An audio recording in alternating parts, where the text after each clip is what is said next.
Would you rather be a wolf or a Chihuahua? Would you want to be free with fantastic stamina and survival grit but have to face the brutal discomforts and violent reality of the wild?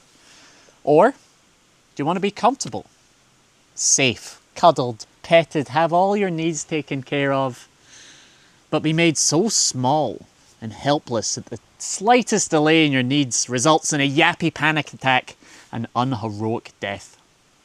Well, let's discuss human domestication and how far we actually want to go with it. And then I'll propose the counterculture for primal self-discovery. So, stay tuned.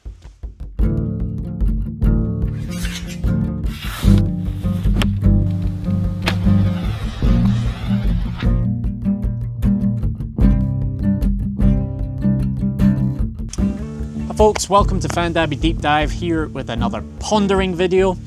Now, this question, would you rather be a wolf or Chihuahua, is actually a title of one of my email newsletters, and I thought it would be a fun topic to shape a pondering video around. To really use as a fun way to explore human civilization in general, really. How we can still have a peaceful, safe, prosperous society where people's basic needs are still met, but we can still develop strong, resilient, independent, and self-assured individuals. And how actually sometimes trying to meet those, both things, often conflict. Now, I will share my answer, whether I want to be a wolf or Chihuahua, later on in the video, so stay tuned. But maybe what I first want to share is a wee story about my last encounter with the Chihuahua and how it ultimately inspired this video and this topic. So, my previous house, the partner I was staying in, was a rental.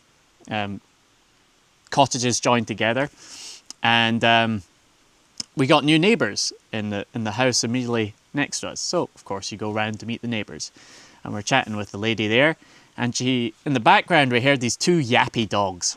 And she said something like, oh, just be careful for one of the dogs. He's actually really aggressive. You know, I wouldn't go near him if I was you. And we're like, all right, okay. There's a good sign from your neighbour. And my partner, Kiva, was like, well, can we meet this dog? Like, surely he can't be that bad if he's just a wee dog. And she's like, oh, I'm not sure if you want to meet him. And she's like, no, I want to meet this dog. So she goes into the house, comes back in her arms, holding what looks like a fluffy pom-pom, but with bulging eyes and rabid teeth. The best way to describe this dog would be like a woolly hat that was possessed by the Antichrist. This is how bad this dog was. But this woman was treating it like it was her little baby, and it's like, this is my little baby. And this thing was just not happy to see us. It was just like, His eyes were like popping out of its head. It was just furious. I've never seen a dog so angry. And it was baring its teeth. And even when she was trying to shut it up and to get it to turn away, she was grabbing its snout, and still it was looking at us with evil eyes. It was like, seeing us in the corner of our eyes. And I just thought how fascinating this dog was, just staring at this thing that just was filled with rage. It was made so small and cute, and the owner was treating it like this little baby, but it was possessed by the devil. Talking to the neighbour about this dog and the relationship with it, you know, she said that she got this dog during lockdown as a way to kind of keep herself entertained, I suppose, have something to look after. And as she said, how she knew that she should have more boundaries with this dog, and she shouldn't let it sleep with it and stuff. But of course, it's her baby. It's her baby. I can't be mean to this dog. I can't have boundaries with this dog. And that's why it's turned out so aggressive, and essentially it will try to bite anyone other than her. And I was looking at this dog. I was looking at the fury and resentment and bitterness in this tiny, tiny, fluffy little dog, and just thought, man, you used to be a wolf. And when I was looking into this dog's eyes, I couldn't help but think how it also reminded me of some humans I had met, especially some men throughout my life who maybe put on a persona of being quite harmless and quite innocent. But when you got to know them and really listen to them, they were actually burning with resentment and bitterness. And I couldn't help but wonder if they had had a similar upbringing or environmental upbringing to this dog, where they may be so mollycoddled, maybe had a sort of devouring mother complex, that they were ultimately made to feel so small and never really had a chance to prove themselves, that they just were burned up burned up with anger like this little dog. This experience with this new neighbour's dog also made me think a lot about the process of human domestication. Now, of course, through all my work, I make videos about wilderness survival skills, but also history. And what history does is give you perspective, right, where we have come from as humans. And I want to be clear that, or I've tried to make clear in my historical survival videos, I'm never trying to romanticize the past, because generally, especially say like 17th century Highlands, which I'm looking at, it was generally much more violent. And there's, you know, in terms of our society nowadays, in terms of its peace and prosperity, I'm very happy that I grew up in this time period and not the 17th century. It's also interesting comparing, you know, everyday life, whether it was hunter-gatherer era or, you know, agricultural era, just, you know, how much more physical and active people were. And now in the last sort of 50 years, humans are becoming much more sedentary. Work is becoming much more online. It's just very different to how we have evolved. And this sort of process of human domestication, I guess it's kind of, it's been shown in many movies, such as that animation movie, Wall-E, where it shows that humans will eventually just become slugs that will go around and levitating like spaceships and only talk to each other in screens. And yeah, potentially that will happen. So although I'm grateful for all the comforts and prosperity that the 21st century has brought us, and especially here in Scotland, it's brought us relative to the past. It has brought us relative peace.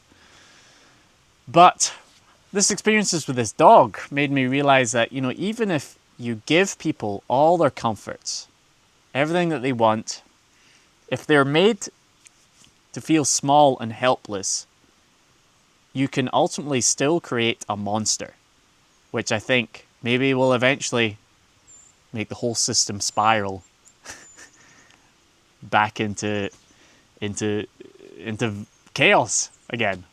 So maybe that's enough making fun of this Chihuahua. Let's look at the wolf, just for argument's sake. Now the wolf, to me, it's a very noble creature, right? It's an awesome creature. Everyone thinks wolves are cool. But again, we can over-romanticize the wild creatures. Sometimes people look at nature in too much of a rose-tinted glasses. Although they're awesome, they are still pretty brutal animals when it comes down to it. So, we've got these, say, two polar opposites, the wolf and the Chihuahua. And my question to you at the start was, what one would you want to be? Now, I'm going to give you my answer. And actually, my answer is somewhere in the middle. If I had to pick my level of domestication using the wolf and the Chihuahua spectrum, to me, I would be some sort of family-friendly hunting dog. Okay?